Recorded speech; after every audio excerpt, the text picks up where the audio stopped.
I also got the flashing check engine light, so that's never good.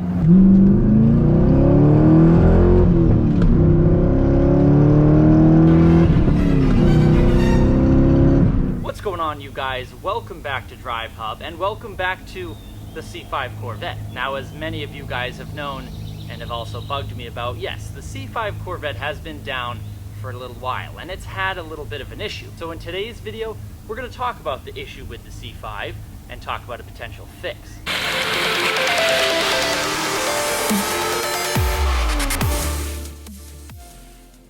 So I'd like to welcome you all back to my 2001 C5 Corvette. Yes, I know I have not made any videos with this car for the past, it's got to be 2 weeks now. And it hasn't been by choice, and I'm just as upset as you guys are. But you see, the Corvette had a little bit of an issue. About 3 weeks ago, I was filming a review of the SLP loudmouth system exhaust that I installed on the Corvette now about a month ago. And I was just about at the end of filming that video when I had the GoPro on top of my head and I was going to do a few solid pulls so you could really hear the SLP loudmouth scream. And this is the footage from when I went to do that pull.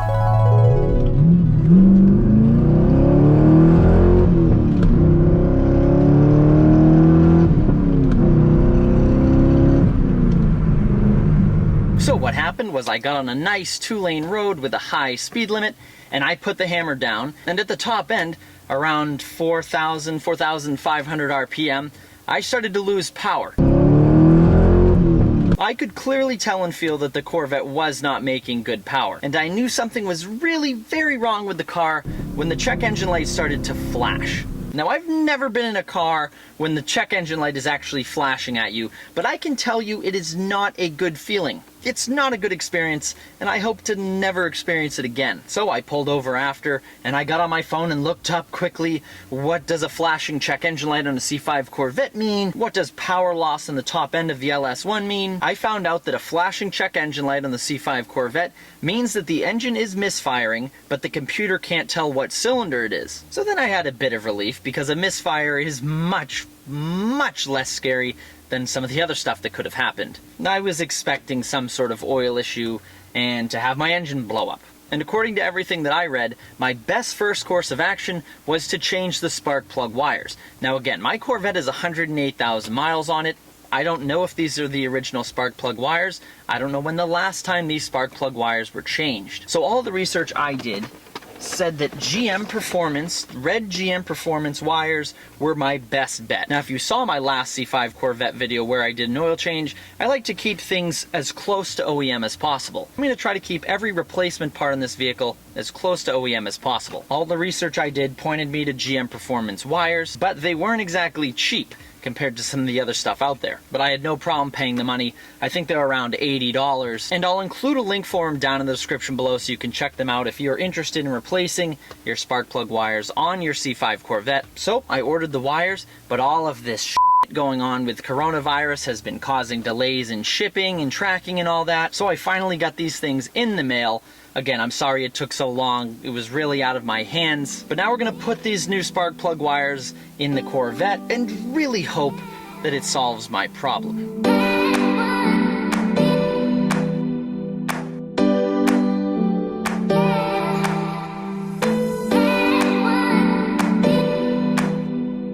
Alright, so doing these plug wires pretty straightforward. First you got to pop off this engine cover. Got to take off the fill cap too.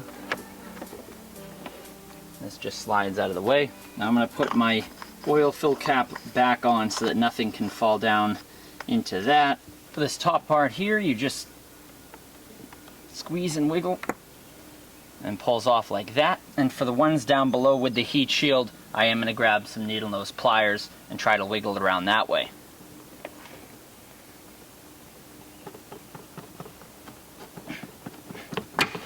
First one's finally out of there. It did take quite a bit of wiggling around with the needle nose pliers on them to pull them off. You really just have to squeeze and pull backwards towards you and they'll pop off. Now you just have to slide the heat shield off your old plug wire and slide it on to the new one.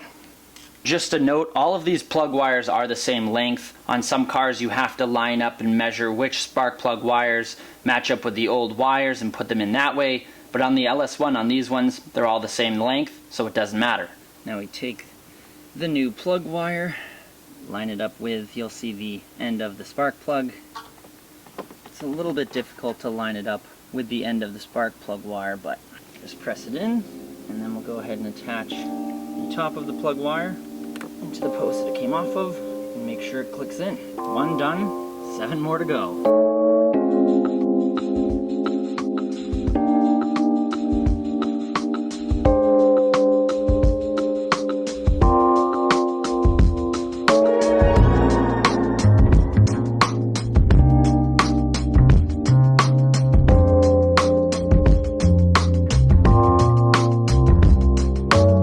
First side is complete.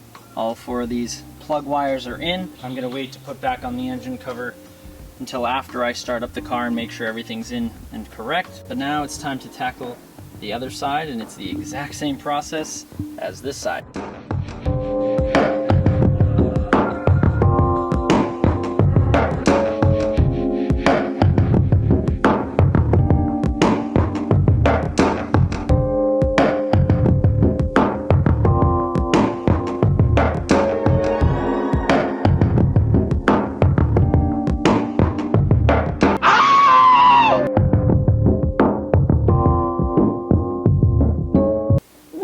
Again. Alright, so now all the plug wires on both sides of the engine are changed. Time to hop in it, warm it up, and see what happens. Still have a check engine light on though, so I'm going to plug in my OBDII scanner that I reviewed a little while ago. I'll include a link down in the description for it. But I'm going to plug this in and see what it's reading.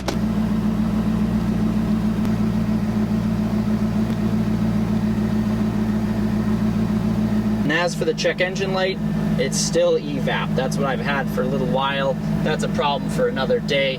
But right now we are going to take this on the road, go do some pulls, and see what happens. Go ahead and clear these codes.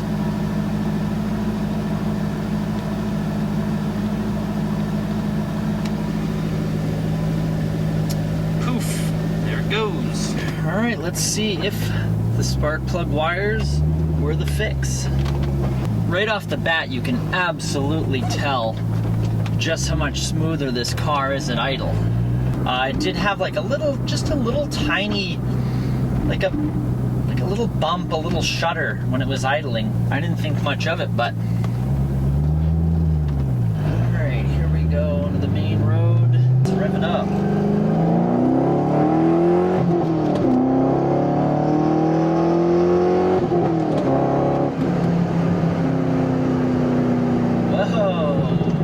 That is amazing. It's like I've got my car back. So as I said, when I was driving it before, and when I would really rev it up, right around 4,000, 5,000 RPM, you could tell it was not making full power, it was stuttering, something major was wrong. I also got the flashing check engine light, so that's never good. I thought I would have gotten a check engine light, like a steady check engine light, telling me I had a misfire, but I didn't get any of that. Let's drop down a couple gears and see how it does again.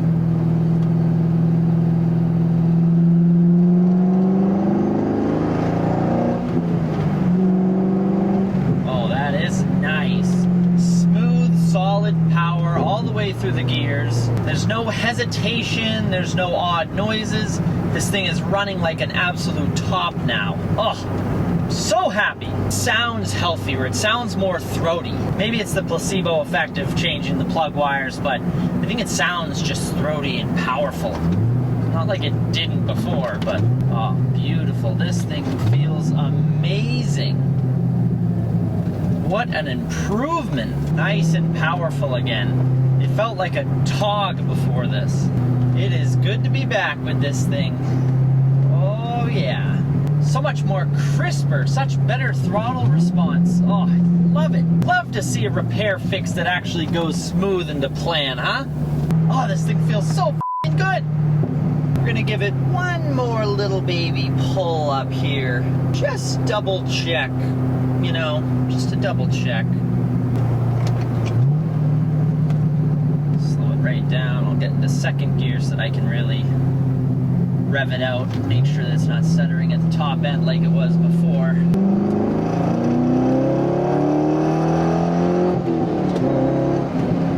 Oh yeah, that is wonderful. Now I should probably note, it was kind of dumb of me to not change the spark plugs while I was changing the spark plug wires. I kind of had a brain fart. I was so just focused in on getting those plug wires in. That's what everyone said the problem should be. So I was just dead set, lasered in on making sure that I changed those and got the car back up running again. I didn't really think of stuff that I should have done while I was in the engine bay already. That's my bad. But now that this is done and the car is running beautifully, that is something I will be doing, but you guys are gonna have to wait until a future video. And so again, that's it for today's video. I hope you guys found this helpful and or enjoyable. Again, I'll include a link down in the description below to the spark plug wires I use, the GM Performance wires, and I'll be sure to update you guys in case anything happens. And I'll also include a link to the OBDII scanner tool that I use to read and clear the check engine light codes that I had. Stay tuned for more content with the C5 Corvette because I have so much stuff coming up with this car. I'm honestly overwhelmed. And lots of other big things are happening with the channel, so stay tuned for that. So if you're not already a subscriber, hit that subscribe button and hit the notification bell so you'll be notified every time I post a new video. And for updates before YouTube, you can go check out my Instagram at DriveHub __. That's it for today's video. I'll catch you guys in the next one. Happy motoring.